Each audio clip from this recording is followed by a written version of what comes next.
Hey, what's up, good people? It's Goldie here with Loctician, and I'm coming on with a hot topic today. And it is a topic that I think is pretty popular. I've seen a lot of posts about this particular topic, and I made a note when I saw this on one of the Facebook pages.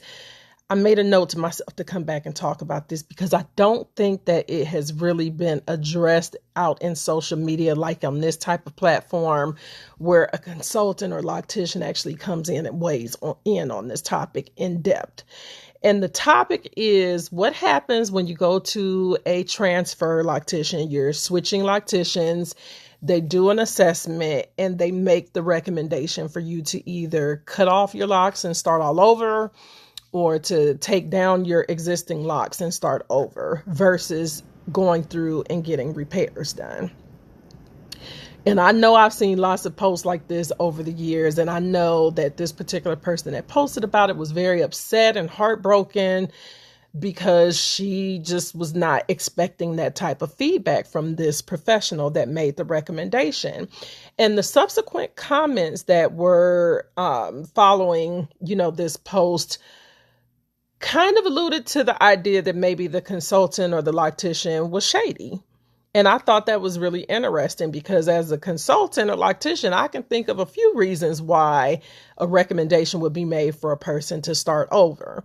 And so I wanted to come on and give some perspective to that.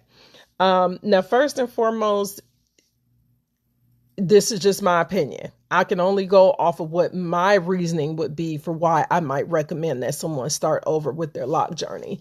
But there's several other things that could be filled in here. So just understand this is just my perspective on this issue. But if someone comes to me, and before I even get into that, let me just say this. This is why a lot of us don't take transfer clients. People get upset about the fact that a lot of consultants and, we don't take transfer clients, but this is why, because a lot of us don't want to have to come behind someone and fix someone else's problems, someone else's mistakes. No knock against the client. It's just when you've done enough repair work and you've done enough fixing stuff that you didn't cause, you learn real quick, I don't have the energy for that. So this kind of contributes to why that becomes an issue and why people just cut their books off and no longer take transfer clients. But when you do get to the point where you do find a consultant or a loctician who's willing to take a transfer client, and they get to the point where they're going to recommend that, hey, I think you should just start over. That's kind of a big deal, but like I said, there's reasons why, and I can only speak for myself as a consultant and for the reasons why I might recommend that someone start over. I've only had, in all the years that I've been doing locks, I've only had one person that came to me as a transfer looking for a second opinion where my recommendation was like, I think you should just start over. If you don't start over, you're going to have to cut a lot of these down to super, super short and let's get them going from there. But there were so many issues with the foundation. I was just like, look, you just need, in my opinion, yes, you could continue and you could do some repair work, but honestly, I just think you should start over because the foundation was just jacked up. But one of the, reasons why, and I say this is probably first and foremost, the juice just isn't worth the squeeze. Like when you look at someone who needs a head full of repairs, if it's going to take as much time and energy for me to do repair work as it would take for me to completely establish a new set of Sisterlocks or a new set of Microlocks, I'm sorry, I'm going to recommend that you just start over. Now with Sisterlocks, with this particular person that posted, I believe she had Microlocks because typically people are not trying to comb out Sisterlocks. Like they're too tiny.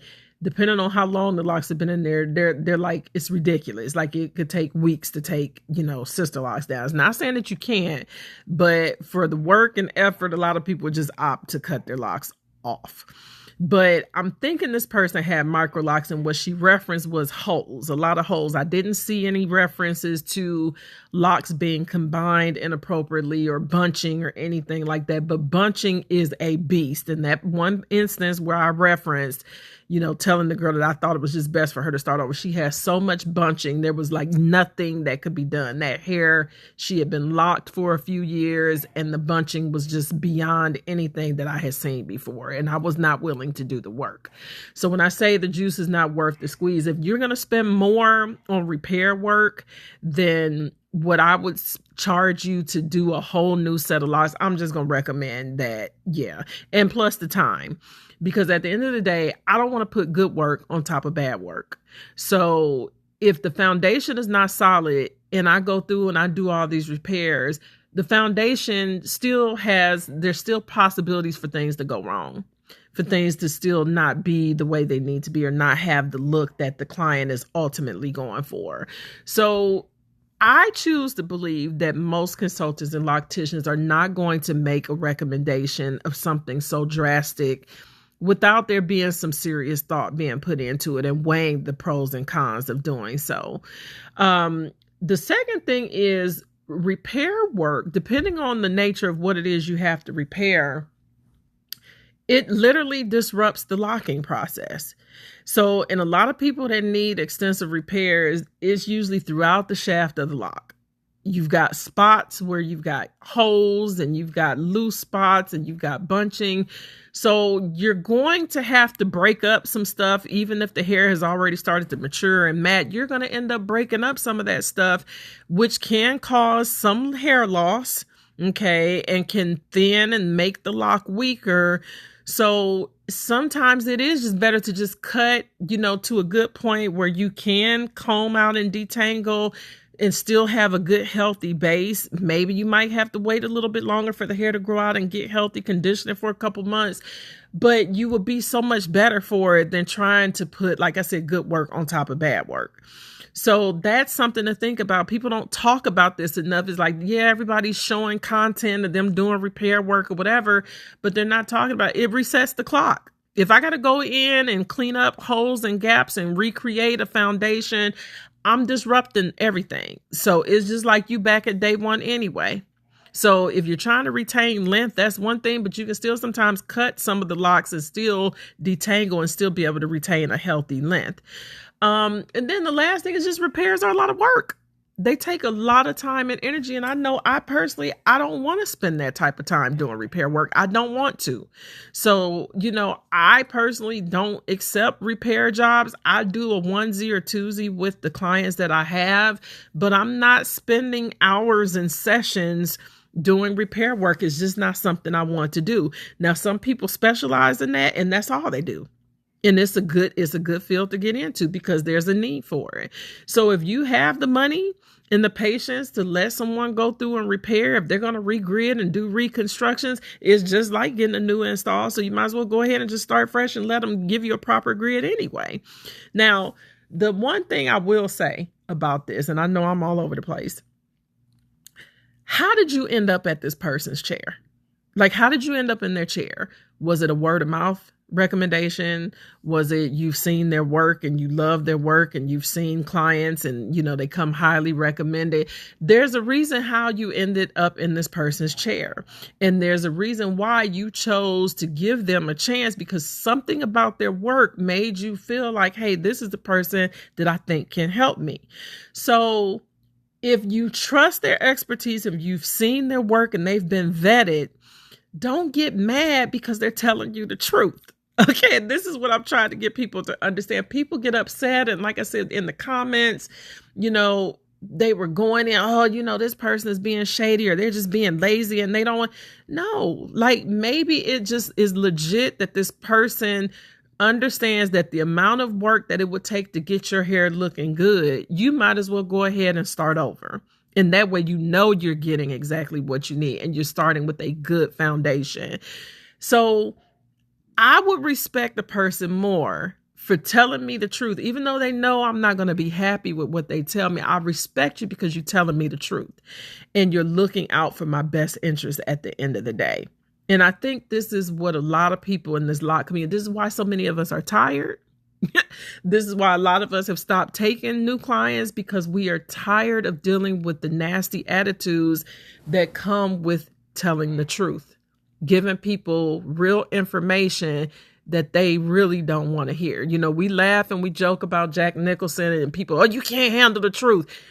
The reality is that a lot of people can't. They cannot deal with you telling them something that they don't want to hear. And my thinking is this: you selected that consultant, that loctician. They didn't send for you. So when you reached out to them looking for their services, you sent for them. You went to them wanting them to tell you what was going to be best for your hair. If you just want someone to tell you what you want to hear, then you need to lead with that. When you reach out, hey, I'm only interested in someone that's going to do my locks, retighten. I don't want to know that there's anything wrong with my hair. I just want them to retighten my hair and leave me alone. Lead with that. Okay? Because you got to think, to tell people something they don't want to hear, it's much easier to just tell them what they do want to hear and take their money. That's the easiest thing to do. But most of us, I choose to believe, operate with integrity and with a desire to do what's best for our clients, even if it's not necessarily what they want to hear. We want to do what's best to help them have healthy hair.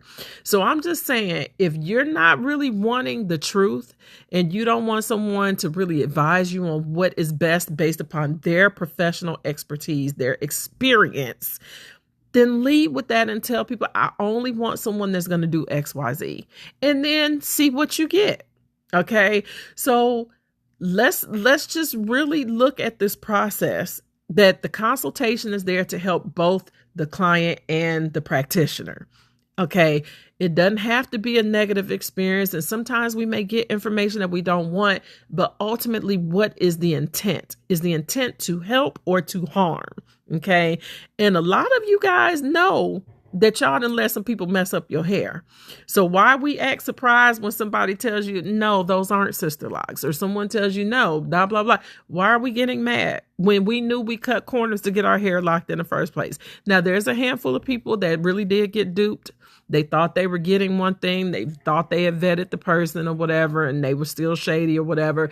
But the bulk of the people that are out here complaining about their hair being messed up and all kinds of things going wrong with their hair, a lot of them knew in the beginning that they were taking a chance with the person that they went to, and they ended up getting got.